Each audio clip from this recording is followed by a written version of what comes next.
नमस्कार, ABP news पर हाजिर हूं मैं रुमाना इसार खान। आज शाम 6:30 बजे का बुलेटिन स्टूडियो से नहीं बल्कि स्टूडियो के बाहर से मैं आपके लिए लेकर आई हूं स्पेशल बुलेटिन। और आज के बुलेटिन में हम बात करने जा रहे हैं कैश लोक की कार्स की। जी, कैश क्वीन के नाम से सोशल मीडिया पर मशहूर अर्पिता के घर से उनकी चार लग्जरी कार्स जो गायब हो गई हैं। ईडी की टीम इन कार्स की तलाश में जुटी हुई है। शक यह है कि इन कार्स में बड़ी तादाद में नकदी हो सकती है। उसी का सुराग तलाशने में ईडी की टीम्स जुटी हुई हैं। और इस सब के बीच पार्थ चटर्जी, उनके एक बयान ने तूफान ला दिया है सियासी तौर पर, क्योंकि पार्थ चटर्जी कह रहे हैं कि उन्हें तो फंसाया जा रहा है। 22 जुलाई को अर्पिता के डायमंड सिटी के फ्लैट से 21 करोड़ से ज्यादा कैश मिला। 27 जुलाई को बेलघरिया वाले फ्लैट से 27 करोड़ 90 लाख कैश बरामद किया गया। अब तक बरामद कैश और गहनों की कीमत को जोड़ दिया जाए तो करीब 55 करोड़ की बरामदगी ईडी की टीम कर चुकी है। और अब शक ये है कि कैश क्वीन की गायब कारों में हो सकता है करोड़ों का कैश। कैश क्वीन की कारों में कैश लोक होने की पड़ताल करें उससे पहले इन तस्वीरों को देख लीजिए। जिस अर्पिता के घर से करोड़ों का कैश मिल चुका है, वो अर्पिता पिछले 2 दिनों से दहाड़ मारकर रो रही है। गुरुवार को तो सिर्फ ये बात कही गई थी, लेकिन शुक्रवार को कैमरे पर अर्पिता के रोने की तस्वीर सामने आ गई।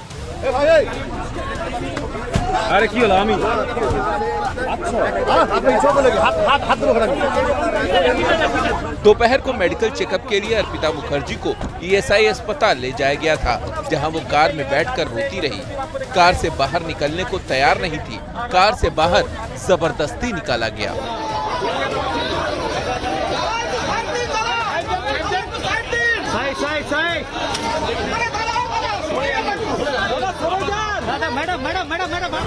पिछले शुक्रवार को अर्पिता की गिरफ्तारी हुई थी।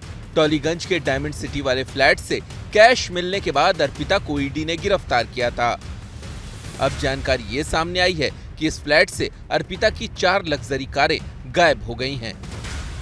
ऑडी कार जिसका number WB02 AB9561, Honda City car जिसका number WB06T 6000, Honda CRV car जिसका नंबर WB06T 6001 और मर्सिडीज बेंज कार जिसका नंबर WB02 AE 2232।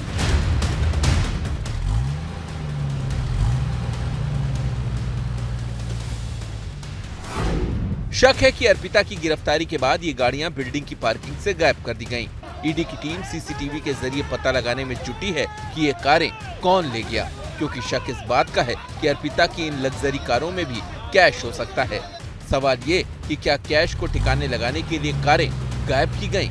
गायब हुई कारों में से 2 कारें अर्पिता मुखर्जी के नाम पर हैं।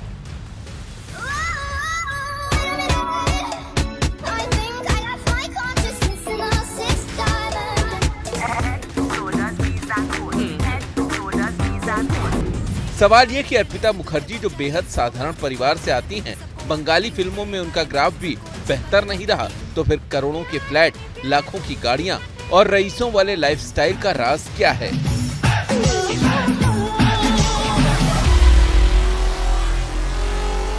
अब तक की जांच में जो बात सामने आई है उसके मुताबिक आधा दर्जन से ज्यादा फ्लैट तो साधारण परिवार से आने वाली अर्पिता के नाम पर हैं। इसके अलावा भी अकूत संपत्ति है। ईडी को बेलघरिया में रेड के दौरान जिस फ्लैट से दस्तावेज मिले हैं उसमें कई दस्तावेज ऐसे फ्लैट्स के हैं जिनमें रियल इस्टेट कंपनी है और ये रियल इस्टेट कंपनी उन्हीं एड्रेस पर रजिस्टर्ड है जहां से कैश मिला था। अब ईडी इस बात की जांच करने की कोशिश कर रही है कि इसका लिंक क्या इसी घोटाले से है या फिर उसी घोटाले का पैसा इन रियल इस्टेट कंपनियों में निवेश किया गया है। सूत्रों के मुताबिक बरामद दस्तावेजों में कई निदेशकों के नाम मिले हैं। इनमें विश्वजीत रॉय, देवाशीष देवनाथ और अंतिम गोस्वामी का नाम शामिल है। ईडी की टीम इनकी तलाश में जुट गई है। ईडी ने पार्थ चटर्जी और अर्पिता मुखर्जी से गुरुवार को मैराथन सवाल जवाब किए। दोनों से सवाल जवाब अलग हुए। उसी के दौरान पता लगा कि एक फ्लैट है बेलघरिया में, जिसको बाद में ले जाकर वहां पर पहले जांच की गई और उसके बाद उस फ्लैट को सील भी कर दिया गया। यही वो फ्लैट है जहां से कई अहम दस्तावेज भी मिले हैं। ये तस्वीरें कोलकाता के उस रॉयल रेजिडेंसी की हैं जहां गुरुवार को ईडी ने छापेमारी की थी। इस बिल्डिंग में B404 अर्पिता का फ्लैट है। हालांकि पड़ोसियों की छापेमारी के बाद ही पता चला कि फ्लैट कैश क्वीन अर्पिता का है।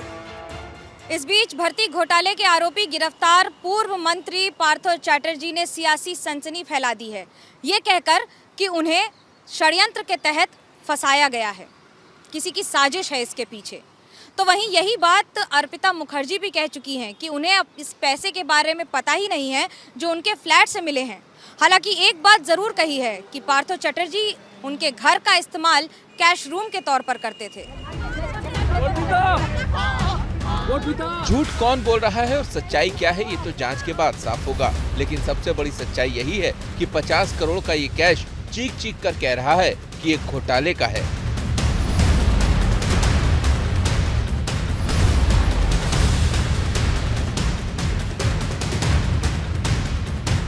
पार्थ और अर्पिता की जान पहचान काफी पुरानी है, इसलिए माना यह जा रहा है कि अर्पिता के नाम की जो संपत्तियां मिल रही हैं या फिर जो कैश बरामद किया गया है उसका सीधा कनेक्शन पार्थ चैटर्जी से है।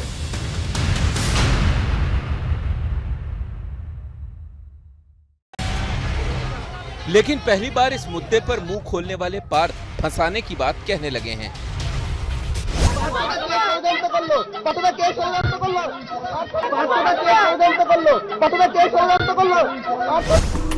तो सवाल ये कि क्या वाकई में पार्थ को कोई फंसा रहा है? अगर हाँ, तो फिर पार्थ को कौन फंसा रहा है? या पार्थ खुद को बचाने के लिए फंसाने की बात कह रहे हैं? क्या घोटाले के तार अभी और गहरे हैं? कैश कांड में गिरफ्तार दोनों आरोपी पार्थ चैटर्जी और अर्पिता एक दूसरे को सालों से जानते हैं। कोलकाता की एक दुर्गा पूजा समिति के जरिए दोनों साथ आए थे। एबीपी न्यूज के पास साल 2019 का एक वीडियो है जिसमें दुर्गा मंच समिति के मंच पर पार्थ चैटर्जी के साथ अर्पिता मौजूद हैं और मंच से ममता बनर्जी बोल रही हैं।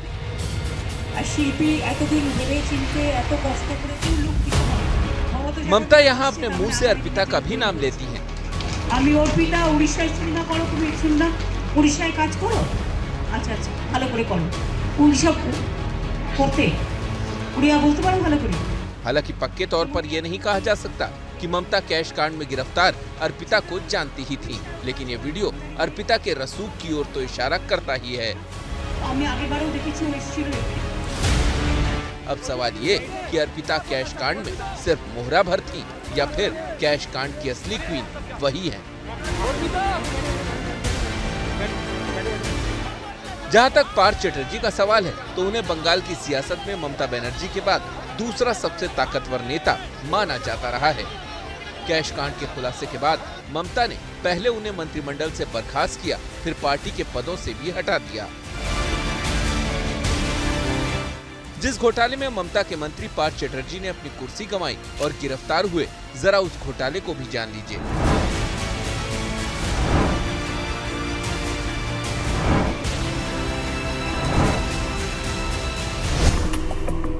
दो 2016 में स्कूल सेवा आयोग ने शिक्षकों की भर्ती की परीक्षा ली।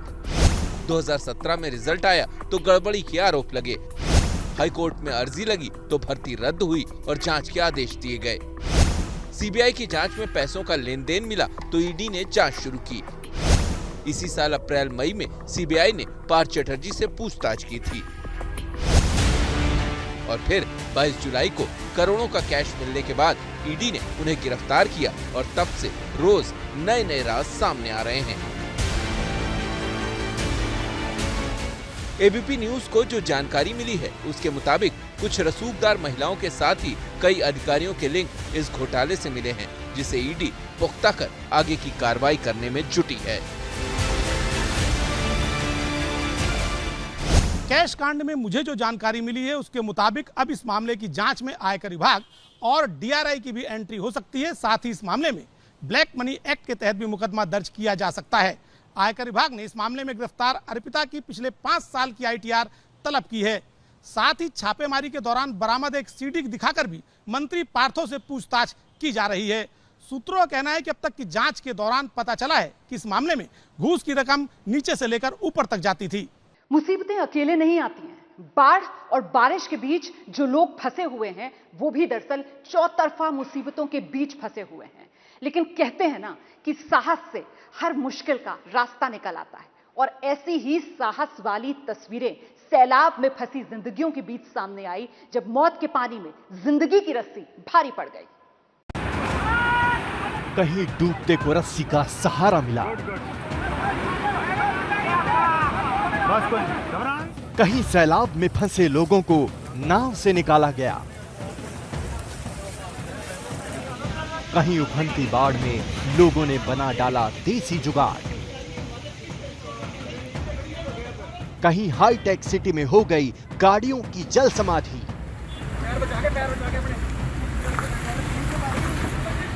मॉनसून का ऐसा प्रहार, शहर शहर मचा हाहाकार, जिंदगी हो गई लाचार।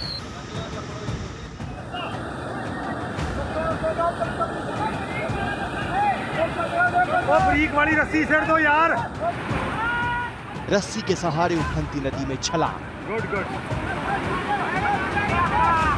बस कोई घबराना नहीं बेटे, घबराना नहीं। अब ये कोई स्टंट नहीं है, और रस्सी फेंको छोटी।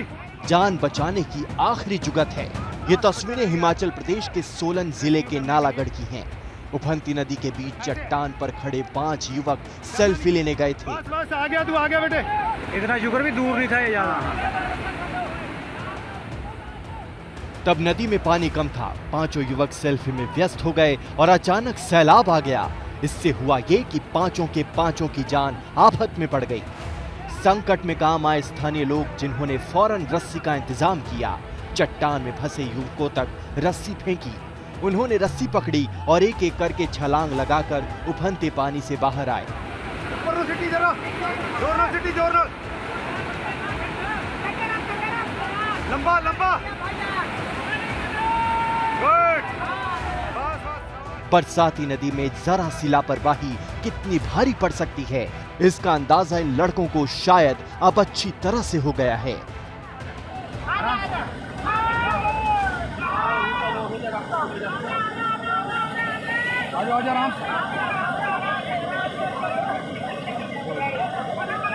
वाह वाह, धन्यवाद सारे लोगों का। इस तस्वीर ने जोधपुर जिला प्रशासन में कई घंटे तक हड़कंप मचाए रखा। घासीराम नाम के एक शख्स ने पानी से उफनती पुलिया से नदी में छलांग लगा ली और उसके बाद गुम हो गया। इस वीडियो के सामने आने के बाद घासीराम की तलाश में एसडीआरएफ से लेकर जिला प्रशासन के लोग सर्च ऑपरेशन में जुटे रहे, लेकिन खाली हाथ रहे। बाद में पता चला कि वो अपने घर में चैन से सो रहा था। वो करीब नदी के बहाव से चुपचाप सही सलामत निकल गया, लेकिन तब तक उसने प्रशासन की भारी फजीहत करा दी। शायद इसे ही कहते हैं नाम बड़े और दर्शन छोटे। 1 घंटे की बारिश में डूबा ये देश का हाईटेक शहर हरियाणा का गुरुग्राम है। ये तस्वीरें तो कल शाम की हैं, लेकिन देश के चमकते दमकते शहरों में से एक गुरुग्राम में ड्रेनेज सिस्टम के कितने बुरे हाल हैं, ये इन तस्वीरों से समझा जा सकता है। महंगी महंगी कारें पानी में गहरे डूबी हुई हैं। जहां नजरें दौड़ाओ, ऐसा लग रहा है मानो कारों की जल समाधि हो गई है। हाल ये हो गया है कि फ्लाईओवर के नीचे की सड़क इतनी लबालब है कि गाड़ियां फंस गईं। लोग धक्का मारकर सड़क में फंसी गाड़ियों को हटा रहे हैं। दिल्ली से सटा गुरुग्राम 1 घंटे की तेज बारिश भी नहीं झेल पाया। बारिश से सड़कों पर ऐसा सैलाब आया कि अपने छोटे भाई को गोद में लेकर जा रही एक छोटी बच्ची लगभग बह गई थी। वो तो गनीमत है कि उसे बचा लिया गया, लेकिन इस छोटी बच्ची की हिम्मत देखिए कि उसने अपने भाई को छोड़ा नहीं।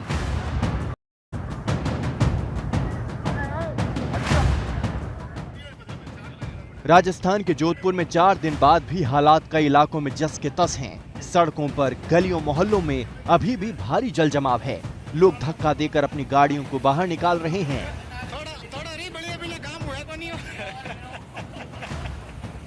लोग घरों में कैद हैं। कुछ इलाकों में तो 3 दिन से लाइट नहीं है। बरसाती पानी निकालने के लिए 3 दिन से नगर निगम की गाड़ी खड़ी है, लेकिन उसका पंप खराब है। बाढ़ में घिरे इस वीआईपी शहर में जब स्थानीय प्रशासन फेल हो गया तो सेना की मदद लेनी पड़ी। लेकिन इस पूरे काम में सबसे ज्यादा अहम योगदान अगर किसी का रहा तो ये आर्मी के तमाम जवान हैं जो पिछले 3 से 4 दिनों से लगातार यहाँ पर बने हुए हैं। घरों से पानी निकालने से लेकर तमाम काम को इन्हीं लोगों ने अंजाम दिया है। कई घंटे तक दिन और रात एक करते हुए ये तमाम लोग इस कॉलोनी के लोगों को राहत पहुंचाने का काम कर रहे हैं और इसमें तमाम अधिकारी, कर्मचारी, आर्मी के जवान, ये सभी लोग शामिल थे। कितना मुश्किल था ये टास्क, ये आपका पूरा प्रोजेक्ट? जब जिस टाइम हमें मैसेज मिला, हमें रात को मैसेज मिला करीब 10 बजे के आसपास, तो उसी टाइम हमने अपना सामान लोड किया और इधर आए। तो इधर जब हम आए इधर तो हमारे चेस्ट तक पानी आ रहा था। तो ऐसे थे जो इधर रह भी नहीं रहे, उनके घरों में नीचे मतलब ये अंडरग्राउंड भी बने, उनमें पानी मतलब काफ़ी भरा हुआ है। 7-8 फीट तक पानी भरा हुआ उनके अंडर अभी भी है, कई मकानों में अभी भी है। जो देशवासियों की सेवा करेंगे, पहले हमारा तो पहले कर्तव्य वही है सर। देशवासियों का सेवा करना ही हमारा कर्तव्य है सर। मदद करने से खुशी मिलती है सर। हाँ जी सर। पानी अब यहाँ से निकला है, लेकिन मुश्किल ये है कि लोगों के घरों में लगातार पानी भरे रहने से सीलन की स्थिति हो गई। कुछ मकान ऐसे भी हैं जर्जर हो गए, लोगों का सामान खराब हो गया। सेना के जवान नाव लेकर मोहल्ले मोहल्ले जा रही हैं और नाव के जरिए लोगों को निकाल रहे हैं। अब आलम यह है कि जिन सड़कों पर गाड़ियां चलती थी वहां नाव चल रही है। जोधपुर की न्यू रूपनगर कॉलोनी, पिछले 72 घंटों से इस कॉलोनी के बाशिंदे घर में कैद रहने को मजबूर थे, लेकिन अब तस्वीर बदली है। अब ये रास्ते खुलने लगे हैं, पानी का स्तर लगातार घटता जा रहा है और इसका पूरा योगदान जाता है आर्मी की तमाम जो यूनिट्स हैं यहाँ पर लगी हुई हैं। पिछले कुछ दिनों से लगातार दिन और रात मेहनत करके पानी को निकालने का काम किया है, लेकिन समस्या अभी खत्म नहीं हुई है। अभी लोगों के घरों में पानी भरा पड़ा है। ऐसे ही एक घर के बाहर मैं खड़ा हूं, जहां से आप देख सकते हैं टैंकर के जरिए मोटर लगाकर घर में घुसे हुए पानी को निकालने का काम हो रहा है। हर्षिता मेरे साथ हैं, इसी घर में रहती हैं। हर्षिता, कितना पानी है आपके बेसमेंट में? बेसमेंट में स्टार्टिंग में पानी सीलिंग तक भर गया था। हमारे बॉक्सेस थे, फैन जो है वो पूरा टूट चुका था। अब धीरे धीरे जैसे ग्राउंड वाटर लेवल कम हुआ है बाहर का, वैसे बेसमेंट में कम होना शुरू है, तो हमने टैंकर लगवाया जिससे पानी अब बाहर निकल रहा है। 4 दिन से पानी में फंसी गाड़ियां आज बाहर निकाली गई हैं। कुछ गाड़ियां तो खराब भी हो गई है।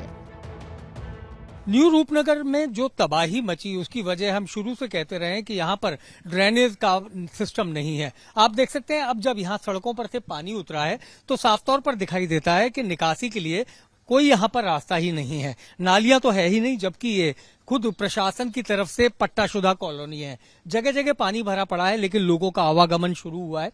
अब मुश्किल ये है कि यहाँ पर नालियों की कमी थी, साथ ही साथ सड़कें भी टूट चुकी हैं। कई जगह पर ये सड़कें धंस चुकी हैं। ऐसे में अब कॉलोनी के लोगों की चिंता ये है कि आधारभूत सुविधा नहीं है। वैसे वे लोग खुशकिस्मत हैं जिन्हें 4 दिन बाद ही सही रेस्क्यू किया जा रहा है।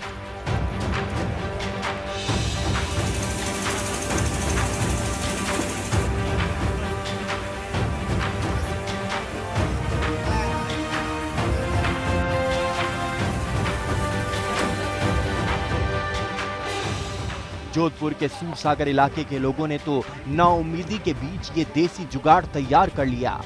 जब किसी ने कोई सुध नहीं ली तो बाढ़ में घिरे इस इलाके में घरेलू गैस के खाली सिलेंडरों की नाव बनाकर लोग रोजमर्रा के इस्तेमाल का जरूरी सामान ला रहे हैं। वैसे घरेलू गैस सिलेंडर का ऐसा उपयोग आपने शायद कहीं देखा नहीं होगा, लेकिन मुसीबत जो न कराए। ये हैं शर्मा जी, जो रात का खाना और देश दुनिया की सुर्खियां दोनों लेते हैं सुमित अवस्थी के साथ। अब ये हैं इनके पड़ोसी बनर्जी साहब। मिष्टी दोई खाते खाते पूरा बंगाल जान लेते हैं सुमन दे के साथ। इनकी तरह आप भी देखें अपने फेवरेट न्यूज एंकर को एक ही ऐप पर और डाउनलोड कीजिए एबीपी लाइव ऐप अपने स्मार्ट टीवी पर।